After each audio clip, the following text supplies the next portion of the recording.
All right. So, good morning, everyone. And I'm sure everyone is excited for our first panel for today about family planning innovations. But before we start, we have a very interesting mix of participants for today. So, it will be my pleasure to introduce you from across the country, our pioneers for family planning. Okay. So, let's start with chronological tayo this time. No? So let's start with the first city, that one of the first cities that engaged with us today, the city of Tagum, which is represented by their maternal and child health division head, Dr. Dina Fajardo.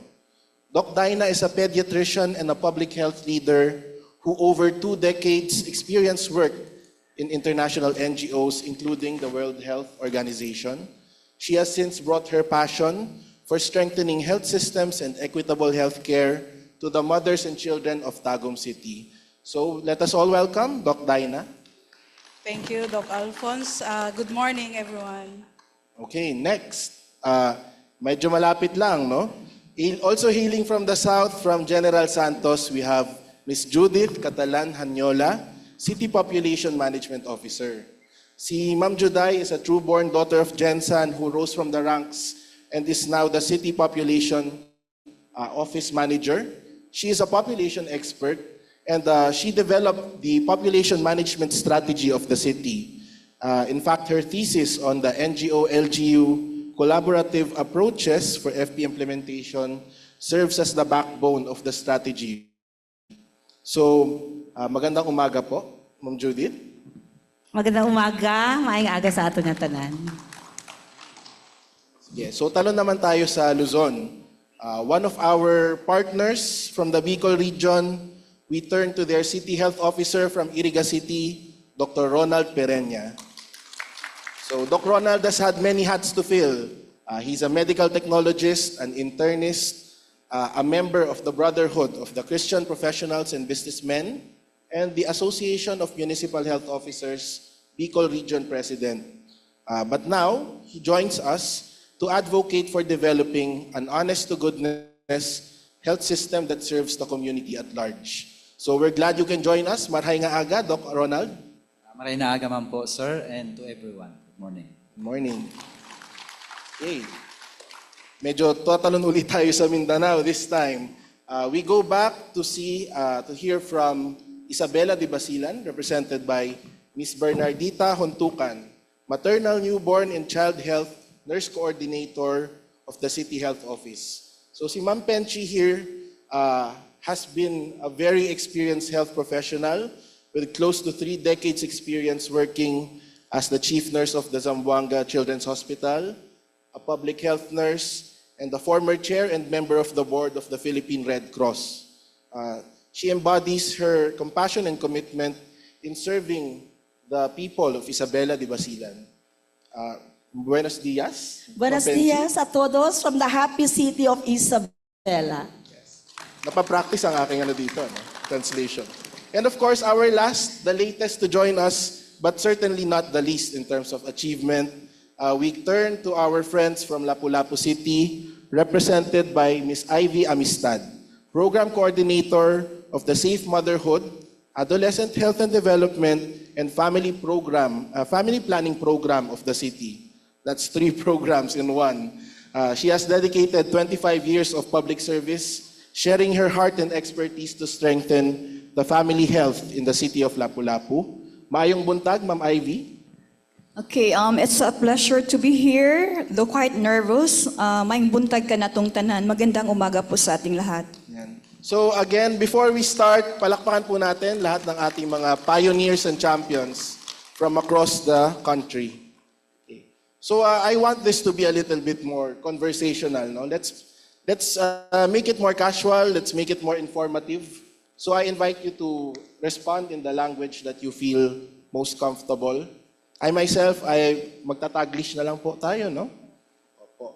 Okay, so this group of individuals is an interesting mix because not just geography, but chronology-wise, they came at different times during the project. So if you heard Sir Oying and Sir Ostier's background before, we started in 2021. That was just after the pandemic's height. And then we expanded further. And our cadre of presenters today joined at different points in the implementation of the program. So I think I want to set the scene muna. Let's go back to the unenviable time of 2021 and hear from the story of Tagum City. So Doc Dinah, you started with us 2021. That was still around the time of COVID, no? So what was the reality of the city back then? And how did you implement family planning during the time of pandemic? Thank you for that, Doc Alphonse.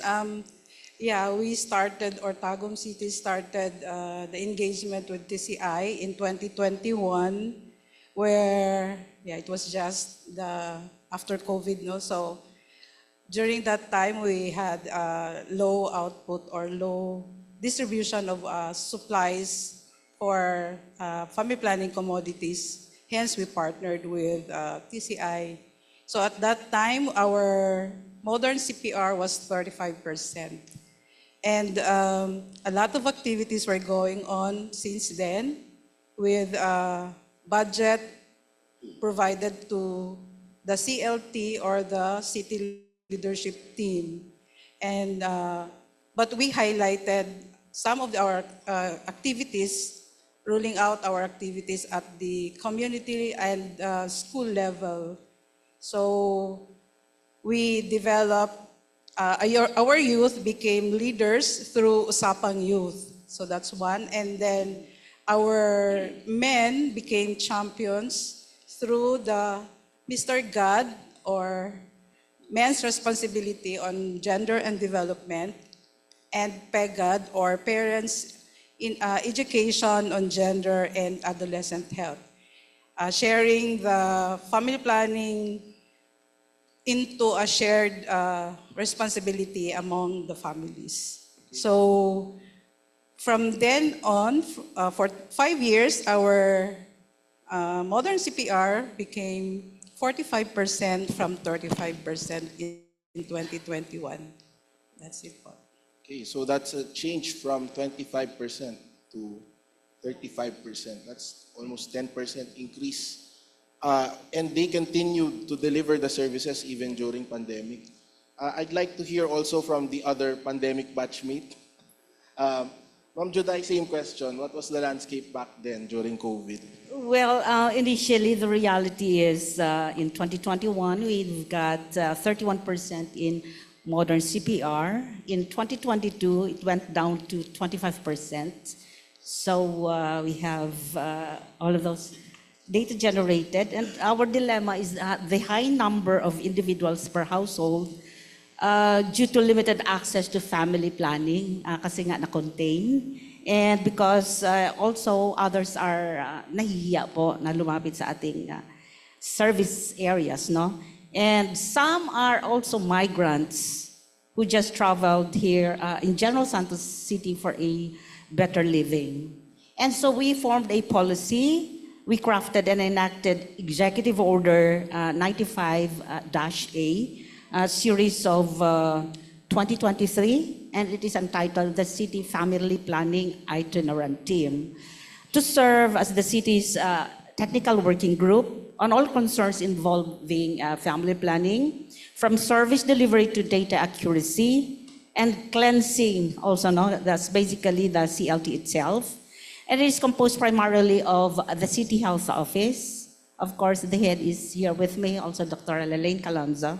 And my office, the City Population Management Office. Also, the Dr. George Pireyeca City Hospital. And of course, the Office of the City Mayor.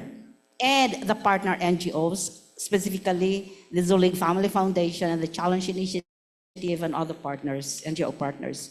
So our strategy is all about increasing awareness on knowledge of fertility and family planning, the methods, now of course, the regular conduct of Usapan Serye or series, and we offered long-acting methods and some permanent methods of contraception. Parang yun yung naging tinutukan ko talaga specifically the non-scalpel vasectomy and the bilateral tubal ligation. And also we conducted demand generation activities during mobile outreach programs or activities at least every month. And facilities with City Health Office simultaneously done with health service delivery available on the spot or even on on-site visits to prevent missed opportunities among WARA. And we focused on home visits and conduct family planning needs to each households. And in 2021, once again, 31% in modern CPR. In 2022, it went down to 25%, and since it has soared to 34%. So it Thank went you. down because of the Yes. pandemic. Yes. But did it bounce back, the graph, the MCPR? Did you Yeah, able to- but it nag-decline tayo. Nag-decline, Yes. but you were able to bring it back. I will bring it back to 34%. So it's now 34% modern contraceptive prevalence rate. Opo. It's even higher than before the pandemic. Yes, sir. So Tutok po talaga because an of the- amazing story of recovery. for Thank you Gens. po. Thank you so much. So they were able to persist even during pandemic. Actually, they were able to thrive even despite the pandemic. And I'll delve deeper later on the strategies, but I want to highlight that there's a lot of barangay involvement involved. You focused on the barangays and the youth. You focused on the youth, but also a neglected population, the males, the Mr. Gad and Pegad, which was directed to the parents and the males. It's a very interesting concept, Doc Dinah. So let's go naman dun sa ating mga newer batches. So we expanded further after the pandemic. At around 2023, we accepted new members to join us in our new expansion areas. And one of the very first, I recall this distinctly because I was there, but one of the very first cities that joined us is the city of Iriga. So I'm very curious to ask this. Doc Ronald, you were one of the very first. So why did Iriga join in 2023? And what were you hoping to achieve during that time? Okay, again, good morning, sir. With the initial reality, as you can see, Iriga City is a home of diverse communities. We have 21 tribes of IPs, so distributed within the 18 barangays out of 36 barangays. So, initial response, facing with reproductive health challenges and persistent cultural resistance in the need to reach out for women's and adolescent reproductive health. We've been looking for an entity or partner to to work with us to have a better strategy and then eventually harmonize our family planning. So that's when last July 2023, when we signified to join the Chalice Initiative.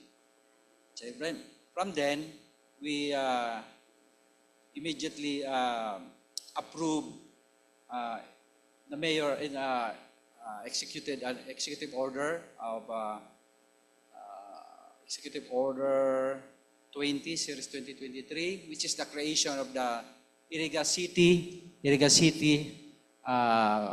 leadership team. And then from then, we had the adolescent health ordinance from that year. So all of this anchored on inclusivity of Udama Matak, Udama Taga, meaning no one should be left behind. Everyone should be engaged. Everyone should be participative in looking for solutions in our problem. So from then, our MCPR was really inconsistent. Way back 2020, we had 40.61%. In 2021, we had 42%. The following year, 2023, we had 46.32%, and then followed by 39.99%, And then last year, we had 25%. So it's dipping down. Yeah, it's dipping down. But as you can see, sir, you don't have to look at it as a negative response. But because of our engagement with the TCI, that's the time that we were able to have a quality check with our data. So meaning to say, right now, we're so proud to have our accurate data, and it's now progressing again. So you took the opportunity to clean the data, basically. Yes, definitely, sir. So even if it's 25%, you're sure behind the 25% you can count the individuals involved. Yes, for sure, sir. So their opportunity is to clean the data that's there, get a more accurate picture, and then go forward with their strategy. So thank you, Doc Ronald. Thank you. Okay. So next, another early joiner. Of course, very excited to join, and I was also there. So, Ma'am Penchi, can you recall ano naman yung story of Isabela de Basilan? Yes, good morning everyone once again. For Isabela City, our initial report was family planning and reproductive health in Isabela City faced low awareness. We also have limited access to health services, particularly the indigenous people, the young adolescents, and the geographically isolated displaced areas. And we also have high FP unmet needs. So when we had the partnership with the TCI Israelic Family Foundation in 2023, immediately our good mayor issued an executive order creating the city leadership team. From there on, the city leadership team launched the first adolescent pregnancy summit in collaboration with the NCIP, IPMR, Ulama Council for Basilan, and the Madaris in Isabela City. Sila yung mga religious women leaders in Isabela City. So doon pinag-usapan teenage pregnancy, family planning in the context of Islamic, and other family planning champions, and same time the provision of family planning services during the campaign. And next is our SK Federation President, being a member of the city leadership team, also allotted our budget integration on the peer education sessions, and we are doing this on the Teen Hub in coordination with the Isabela Youth Development Office, the City Population Office, and the City Health Office. Yun din, yun ang ano namin, isa sa mga challenges we answered, and capacity building for the health workers. And we thank DOH9 for sending trainers, because Isabela City is an island and we are under the administrative of Zamboanga Peninsula, though politically and geographically we are under BARM. And we are very happy because from that, na-train ang ating mga health workers together with on sexual reproductive health, usapang family planning in different batang bibo at saka batang ina, yan, batang ama at saka batang ina. And we are we are very aware of the baseline data on the contraceptive prevalence rate for Isabela City. We know that it is low. But with the interventions that we have done in the city of Isabela, intensified intervention, we have seen gradual improvement. Though it falls short for the national targets, but remain committed to sustain, institutionalize the program and the projects that we had for longer impact. And we aim to raise the bar in the family planning and adolescent health reproductive program for Isabela City. Thank you. Thank you. So it's a very interesting mix kasi they are culturally diverse and also religiously diverse. No? So you have how many IP communities with your community? And the 16. Uh, 16 dialects. And we, 16 by the way, we collaborated with NCIP for the IEC materials, translation of IEC materials for the social behavioral change. And let me mention, we'd like to, because Isabela City, meron siyang, yung sa PhilHealth, yung sa Digitalization digitality of of the electronic medical records for Isabela City. We don't have that noon. When we are very happy with the partnership with the TCI. Sir Canlas is here. Hello, sir. With the TCI partnership. wireless access. Ayan, wireless access for health. TCI, Zui Elic Family Foundation help us in the training of health workers for the wireless access for health platforms, and which help us which help us sa mga claims natin with the wireless access for health transfer in the PhilHealth e-claims for the digital health reimbursements. And from zero, we are now counting. Sir, millions. Okay, thank you very much. Okay, thank you so much, Ma'am Penchi. We'll dive deeper dun sa inyong specific strategies, but so I'd like to highlight it's a very interesting mix of populations. That's why they had to do a very specified approach for each subgroup, for each religious group. Okay. So we'll dive deeper for that. But first, we hear from our latest member, who has only been with us for 2 years, but still, 2 years and already graduating. So I'd like to hear the story of how you accelerated everything, Ma'am Ivy. Okay, good morning. Okay, I remember we have our first encounter with TCI ZFF in the year 2023. We were introduced about your business and usual approach and how our partnership with you will scale up in our intervention towards the implementation of the family planning program. So we submitted our expression of interest, which was then signed by our mayor, Junar Chan. And then afterwards, it was accepted. We made a program design, and it was also approved. So it was in January 2024 wherein we really have our proper engagement.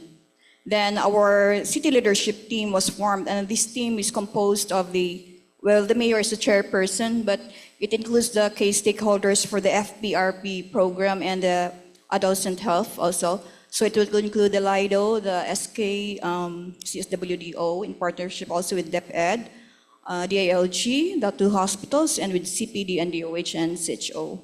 So this team, it works on planning and implementation as well as the monitoring of the program, which our aim really is to reduce teenage pregnancy and as well as increase the uptake of family planning. But it was on June 2024 when we solidify our partnership with the TCI, when our mayor, then former mayor, signed the memorandum of agreement, memorandum of understanding with the TCI, together with or in the presence of the CPD or the regional director of Region 7, the Commission of Population Development, as well as the Department of Health, and with ZFF, of course. Then after that, you try to capacitate us. You strengthen the leadership of our team through the health and leadership governance training, and also our health personnel where they're trained about FPCBT 1 and 2 to further increase their competence, their skills and knowledge, and of course the right attitude on how to deal with the constituents and how they can deliver the services and avail it to the community. So because of TCI, we were able to generate demand generation activities, series of demand generation activities. They provide, or they help us for the technical assistance. They help us provide IUC materials, provision of logistics as well. And also in the process of making it really successful, several demand generation activities. As a result of those activities, the people in the community, especially the women, they're more aware that services are available in the health center, how they can avail it. And, but we should not forget that the role of the barangay health workers, they're the one who organize, who navigate, who make referrals to that center, so to explain them that such services existed. So they are our frontliners, and we're truly grateful to them. Because without them, the programs of DOH or our programs will not be implemented much. So you dove deeper to barangay health workers. How did you capacitate the BHW? Okay, we do comprehensive training. They have this basic reference manual, no? So that they can acquire the necessary skills also. Because they are our health promotion on the ground, on the grassroots level. So they serve the same community that they came from. So people trusted them. So we have to capacitate them. We have to be empowered. So so you trained your BHWs, and I heard you were able to capacitate them. You had recently you were able to celebrate the National BHW Day. Oh yeah, that's part. How were you able to? What was the training involved? How did you capacitate them? Well, with the technical assistance also from Department of Health, they have the module, no? What the trainings that BHW should undergo. So with that, we also improve them. We recognize them. We appreciate them. We let them celebrate the National Barangay Health Worker Day just to showcase the potential, because they also foster camaraderie. And we let them join the Barangay Health Worker Congress as well. They can receive updates. Okay, thank you. And I noticed there's also another group here that focused on barangay health workers as demand generation advocates. No? So, Doc Dinah, how about you had a similar approach with the community power and innovation approach. So, can you delve deeper? What's your version of health promotion for the BHW? We are not really involved in the BHW, but as mentioned earlier, we are using the Usapang Youth. No, the Usapang Youth sessions, usually these are youth who share their experiences as batang ina or batang ama, and also some of the mental health issues and HIV screening. So these are youth that they shared their experiences to the school, campus, or at the barangay level. So that's one. That's what we call Usapan Youth Sessions. And another one, we have the male champions through Mr. God, or men's responsibility on gender and development, and the PEGAD, the parents' education on gender and adolescent health. So in these two activities, the men are more open now to talk about family planning or responsible parenthood. So they can share that usually through kainuman nila or sa mga motorcycle. Kasi most of the participants are, for the Mr. God, most of the participants are male. So mga motorcycle drivers, mga farmers, mga fisher folks. So sila yung mga participants. So at the same time, during their free time, they can talk freely on family planning or responsible parenthood. And for the PEGAD, the parents or the men usually, they talk about the education of their children and how they cope up with the growth being an adolescent. So that these are the two activities we have approach as our approach in the community level. So two different flavors of demand generation or advocacy. Yes. You capacitated the BHW, so it's a more top-down approach, but still in the community. For Tagum naman, they capacitated the men to diffuse passively the acceptance of family planning in the community. So, interesting that you both delved deep to demand generation, but you came up with different strategies that actually complement each other in a way. So it's interesting because the two I asked focus on demand generation, but there's also three more cities here who came to a different answer when we asked how to improve access. So for the case of, for example, Lapu-Lapu, they focused on direct outreach. Oh, General Santos and Lapu-Lapu, they focused on direct outreach. So how were you able to push through that outreach in the barangay? Jensen first. Johnson first, Doc. Alfonso, thank you.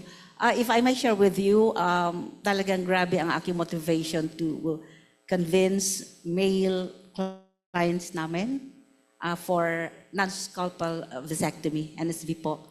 And in fact, may isa akong nakakatuwang experience na umuo siya kasi 7 na ang anak niya. He's a Muslim actually. And umuo siya at na-surprise ako kasi rare yun eh. But talagang through my motivation, sumama siya. And in fact, nag-encourage pa siya ng iba. No? Because successful ang contact ng kanyang NSV. And apart from that, we concentrated more on fisher folks kasi matagal sila sa laot. So pagbalik niyan talagang ibibigay ang lahat. So maraming nabubuhay. Kaya tumutok ako doon. Nakakatuwa, but it's really very parang fulfilling out of ilan ang na-motivate ko kasi meron kami katropa sessions and it resulted to at least 54 cases. Kasi this All is fisher folk. Mixed po yan. Mix. Meron po kaming bankers. I have motivated bankers to have that NSV and also male partners from the LGU itself or government agency. So lahat po. And yun po yung 54, I was so happy and na-touch ko yung life nila directly by coming up with mobile. You provide yes po, mobile. yes po. Ang NSV naman on-site po, pwede hong i-administer. Mas mainit, mas maganda kasi relax ang scrotum, and all of those. So that's one. And also we focused on BTLs also in partnership with, at that time, Maurice Stopes International. Kasi yun yung kanilang interest din po. No? So napakaganda po talaga if we have very close ties with NGO partners. And specifically for the, itong atin na po na business as usual approach, which covers also not only for the yung mature na, but specifically on the youth. No? Kaya malaki pong bagay ang naitulong ng the Challenge Initiative in addressing reproductive health issues natin and rights. So actually, there's also another city, Iriga City, that also did the same. It's a mobile, bababa sa barangay, do demand generation, and then offer the service directly. But you also partnered with an NGO, I think, Dr. Ronald. So can you elaborate how you did direct outreach in Iriga? So then, we recognize that addressing challenges, we need collaborative efforts with other partners. So by then, we had a partnership first with the DKT. Back 2022, they are providing safe and affordable medicines for family planning commodities. And then it was followed with a partnership with the FPOP, which is the Family Planning Organization of the Philippines. So in doing community outreach in different barangays, they are our partners.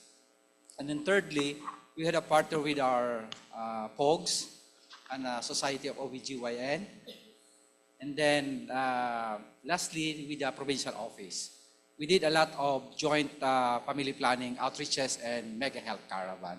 So from then, we were able to give more access to the community with regards to the family planning services. So eventually, really, it was really felt by the common tao.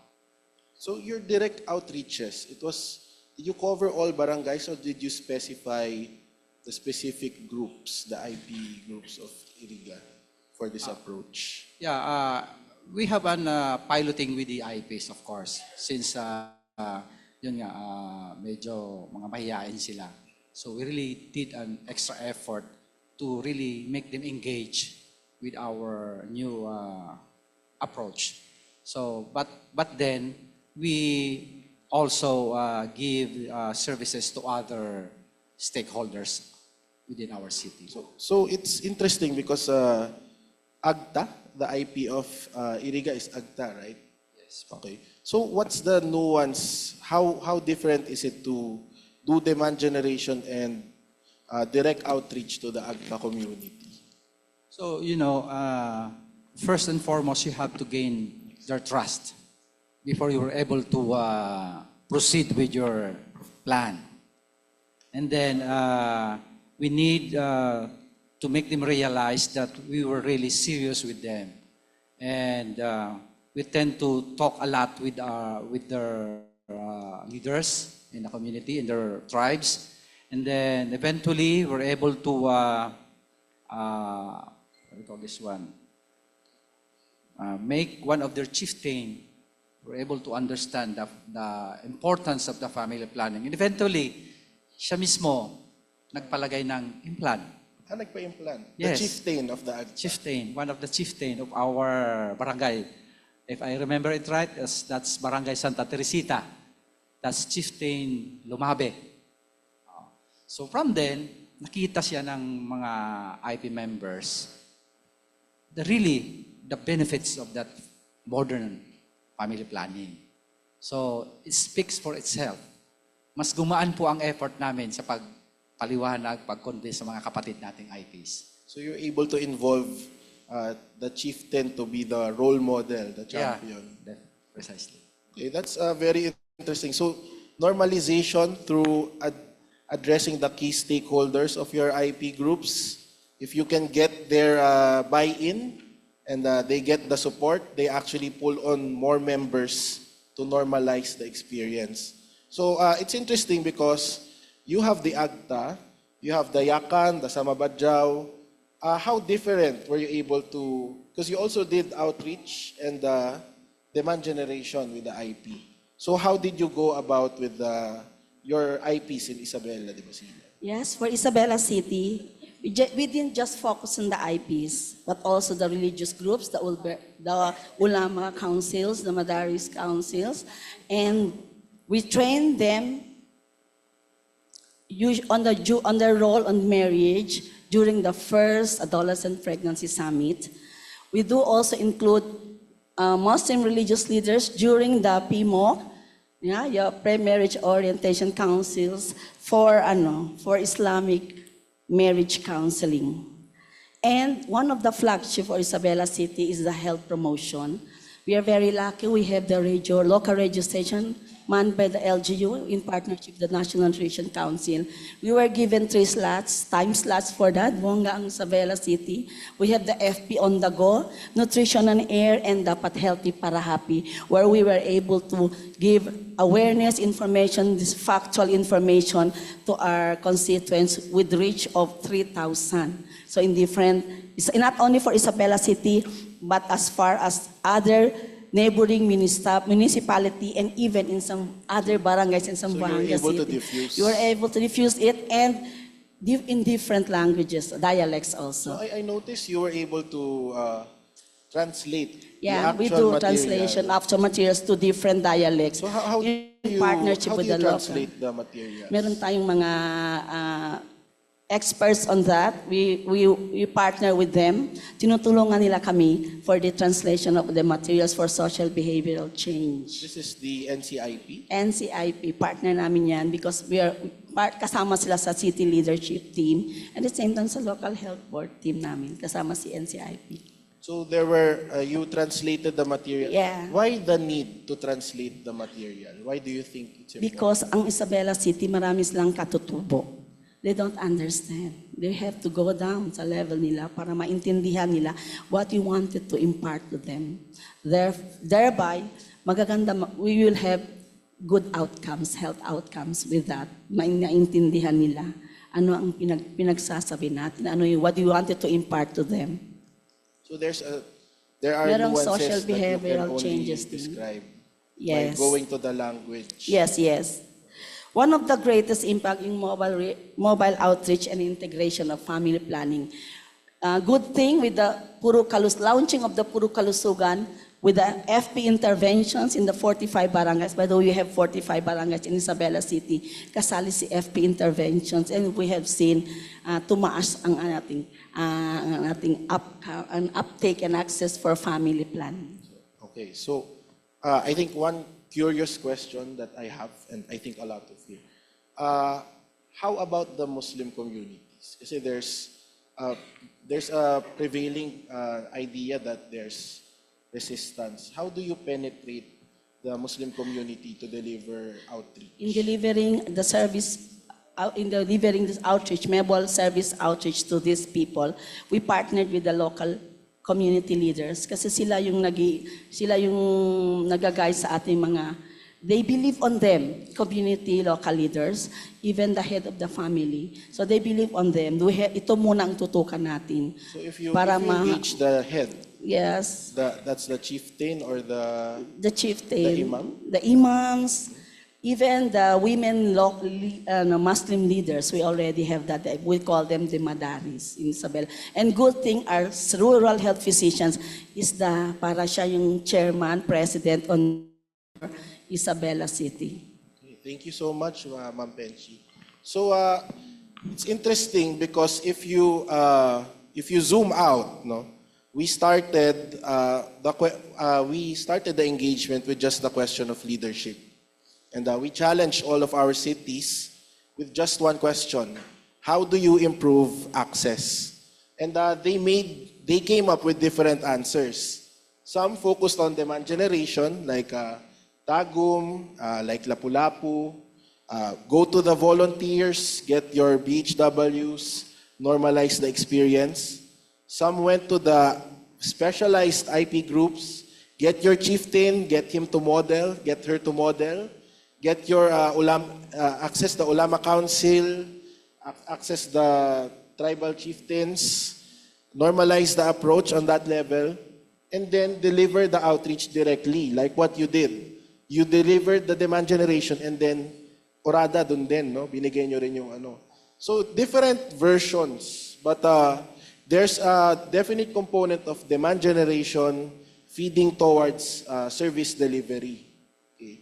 So one last question, I think, and I want to address this to everyone, because you have different flavors, but they're all very interesting ones.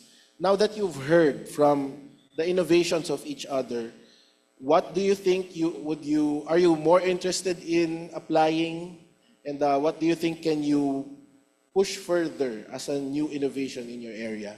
Let's start from Doc Ronald, going to Ma'am Penchi. Okay, sir. After hearing all the strategies of my fellow panelists, I finally realized that though our strategy is effective in our city, but eventually, if we can adapt all the good practices among the cities, we can for sure achieve faster and better. So we might as well collaborate all our good practices. Why not? Why choose one when you can get all, no? Yes, sir. Sige po. So, Doc Ronald, Doc Dinah. Okay, for Tagum, one of the challenges is to reach out the Muslim communities also. So, hearing from Isabela and also from Lapu-Lapu, it is good to collaborate with NCIPs for the material and whom to talk to when we conduct or talk about family planning. So it's more on the collaboration with NCIP. So, in Davao, you still have the specific populations and you want to engage them. Okay, so, baka kausapin nyo na NCIP as member of CLT. Ma'am Ivy? Yes, we learn from each other, but let me focus back to our barangay health workers that we have to sustain and develop them. And because they're very important in our local health system, since they are our frontliners. So we have to institutionalize or see to it they're being incentivized through including their budget in the annual investment plan. Okay, so institutionalization naman of all approaches. If it's not in the budget, it doesn't exist. Sige po. Well, in the case of Jensen, the keyword for me is demand satisfied. So we need to really strengthen our mechanisms like reaching out the interfaith. No? Malaking bagay po iyon. And also, we need to strengthen also the partnerships with the policy makers para masundan at matutukan. And we need to really strengthen the social behavioral change natin. And kailangan aware ang tao na may health needs sila and reproductive health needs rin nila. No? So, yun po yung akin. And we need to copy. If not, no, yung exchange of notes natin, we can replicate that to further strengthen our advocacies. Thank you. That's a very interesting point, Ma'am Juday. You can copy. Wala naman pong bawal. And actually, we encourage that. That's why we try to collect all those innovations. But at the end of the day, I agree, no? You need to satisfy the demand of the population. So, Ma'am Penchi, can you leave us with some parting Yes, words? we have heard different strategies, pero ano yan siya? Isa lang ang target natin is to have better health outcomes for all the things that we've been doing. Again, overall, we have to strengthen teamwork because when we have strengthened teamwork with different agencies, different stakeholders, na nagbo-boost yun ng confidence to work better as we envision ourselves for key results in the near future with the strategies that we've been doing or with the strategies that we have done. And yun talaga, strengthen teamwork with all our stakeholders. Thank you. Thank you. Thank you, Ma'am Penchi. Again, thank you. Palakpakan natin ating mga panelists. So, we started with a question. How do we develop leadership? And how will you provide access to our constituents? They came up with different answers. They had different timelines.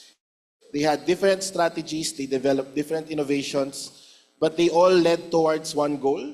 And I'm sure you all agree here. It's to improve access to reproductive health and empower our families to make the decisions for themselves. So thank you so much, everyone. I'm sorry at this juncture that we cannot entertain questions, but we will provide an outlet online to satisfy your curious minds. But again, thank you so much, Doc Ronald, Doc Dinah, Ma'am Ivy, Ma'am Juday, Ma'am Penchi, and thank you everyone for tuning in.